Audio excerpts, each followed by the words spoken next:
Okay, nandito po tayo ngayon sa Iceland, okay? Ngayon, napakalamig dito sa lugar na ito. So, wala tayong choice kundi maligo ng hot water. Ngayon, ang problema, pag naliligo kami ng hot water, ay talaga namang, lalo na sa mga ganitong klaseng buhok na blonde, talagang tuyong-tuyo, mahirap, matigas suklayin, at ramdam mo na nagda-dry talaga yung buhok. So, ang gagawin mo is gumamit ka ng walang iba, kung hindi, Fora. Okay, ano ang ginagawa nito sa buhok? Ginagawa po nito pagkatapos mo mag-shampoo, kahit di ka na mag-conditioner.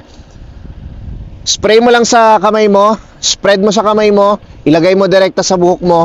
After mong ilagay, ikalat mo, and then suklayin mo. Mapapansin mo, lumalambot yung buhok mo. Mapapansin mo na mo-moisturize yung buhok mo.